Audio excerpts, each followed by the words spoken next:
Vous êtes né à Port-au-Prince. Vos parents sont originaires de quelle région d'Haïti? Mes parents sont originaires de Jérémie. Mon père est né à Jérémie.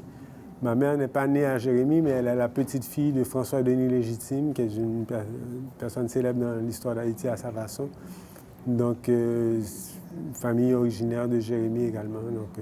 Mais moi, je n'ai pas grandi là-bas, j'ai grandi à Port-au-Prince. Vous avez passé votre enfance en Haïti. Quel souvenir gardez-vous de cette enfance, je dirais fabuleuse, puisque vous avez marqué un petit peu la génération à l'âge de entre 13 ans et 15 ans? Oui, mais Haïti, c'est un pays tellement pittoresque et attachant. Donc, les gens qui sont nés là ont un amour de la terre et du décor. Donc, il y a un côté idyllique dans mon enfance, des paysages, que ce soit la plage à Arcachon où mon oncle avait un petit dans le coin château. De Tafo, disons. Oui, c'est ça. Ouais. Ou bien cette fois où on a été en vacances pendant l'été avec 2 autres familles à la Forêt des Pins. Donc c'est toujours la mer, la montagne, la ville.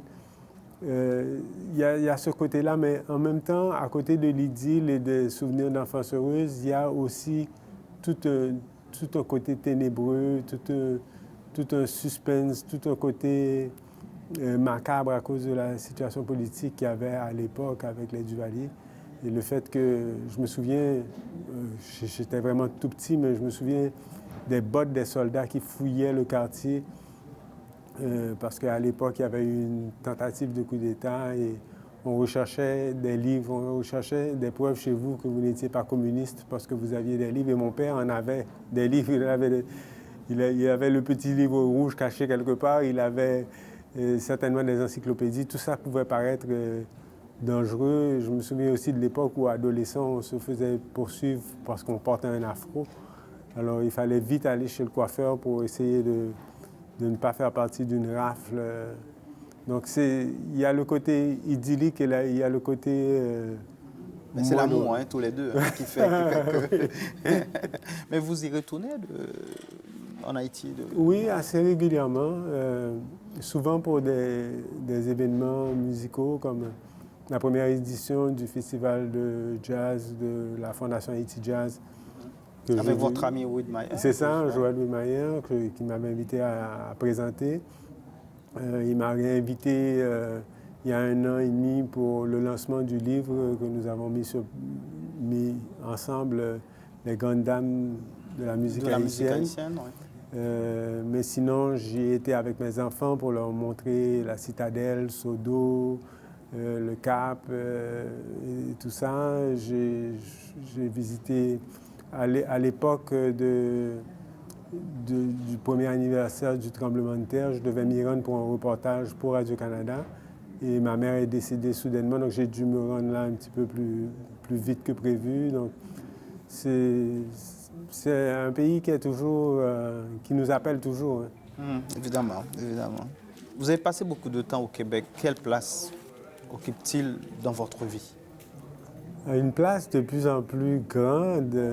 Déjà, à l'époque où j'étais étudiant et que je venais d'arriver, je pense que je m'étais adapté assez vite et attaché assez vite.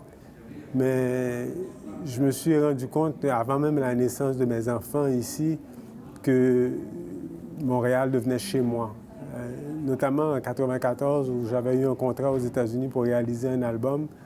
Et il fallait que je fasse le va-et-vient Montréal-New York en bus et revenir. Et puis, au bout du 3e ou 4e trajet, parce que la femme que j'aime est ici et parce que j'étais pressé de rentrer à la maison, en traversant le pont Champlain, je me suis rendu compte que je rentrais chez moi et non pas autre part. C'est-à-dire qu'arriver à Montréal, c'était vraiment retourner à la maison. Donc, il y a un attachement grandissant avec... Vous considérez-vous comme Montréalais alors? Oui, sauf que des fois, il faut que je mette des mitaines et des gants et que je prenne vraiment la température au sérieux. Là. Avez-vous, de loin ou de près, fait l'objet de discrimination raciale? Pas que je me souvienne, mais j'ai toujours l'impression que les Québécois sont très ouverts d'esprit, mais qu'il y a une partie de la population qui peut avoir, sans le savoir, des stéréotypes ou quelque chose comme... C'est pas du racisme, c'est quelque chose de très latent, mais c'est une perception de ce que vous êtes à cause de certains clichés qui sont des stéréotypes parfois humoristiques et qu'on rattache à l'identité de la personne. Mais des fois, c'est très amical, c'est très subtil, donc c'est difficile à évaluer. Moi, je ne pense pas avoir été victime d'outrage comme... Considérez-vous comme un exemple de réussite et d'intégration? D'intégration, oui. De réussite, mais j'ai été très chanceux dans ma carrière. Chaque épisode a été vraiment palpitant. Et je pense m'être adapté ici, quoi qu'on n'a jamais fini de conclure une adaptation. C'est pas des processus où on ferme la clé et on ferme la porte. Mais oui, si ça peut servir d'exemple pour démystifier Parce que très souvent, il y a des choses que j'ai faites que je ne me serais peut-être pas permis de rêver, mais pourtant, je ne me suis pas posé de questions. J'ai été après mes buts, j'ai appliqué pour les emplois qui me stimulaient et je les ai eus. Donc, en règle générale, ça peut inspirer d'autres personnes à faire mieux. Maintenant, considériez-vous comme beaucoup plus haïtien ou beaucoup plus québécois? Ça, c'est une question impossible à répondre, sauf que quand on est quelque part, on est d'abord de là où on vient, plus que de là où on devient, je veux dire. Donc c'est sûr que la part d'Haïti ne peut pas mourir en moi, c'est comme une langue maternelle, c'est quelque chose de viscéral, de très très profond. Quelle est votre chanson québécoise préférée? Bon, ça c'est difficile à dire parce que dans mon métier, j'écoute énormément de musique. Alors ça va de Jean-Pierre Ferland à Bernard Adamus, mais je pense qu'il y a deux chansons qui m'ont vraiment marqué. C'est Jack Monoloy de Gilles Vigneault, que mes parents avaient ramené de leur première visite au Canada. Ils avaient vu le spectacle et ils m'avaient décrit ce monsieur comme quelqu'un de prodigieux. Et le thème de cette chanson, l'Indien qui est amoureux de la francophone, en plein hiver, les bouleaux, la rivière.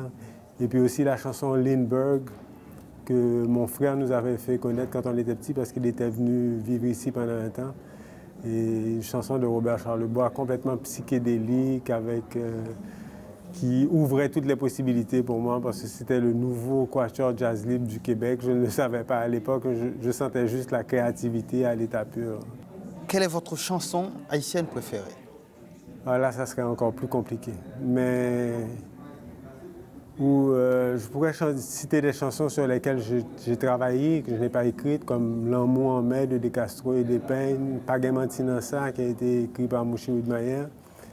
Mais je crois que la chanson haïtienne qui me touche le plus au cœur, c'est David. De Timano. De Timano, de DP Express, mais écrit par Timano. Ouais. La musique était de Porky Hérissé. Moi, le jour où David, le cyclone a frappé Haïti, moi non plus, je n'étais pas au pays. J'étais en vacances à Québec, il faisait un temps merveilleux. J'étais avec des amis haïtiens que j'adorais, mais on avait la boule dans la gorge, on écoutait les nouvelles. Et je pense que cette chanson, à côté de l'hymne national, est en haut du drapeau. Est-il facile de réussir sans effort? Je dirais que c'est impossible de réussir sans effort parce que même quand ça glisse et ça roule tout seul, c'est parce qu'on avait bien préparé le terrain ou on avait fait les exercices essentiels pour la manœuvre avant.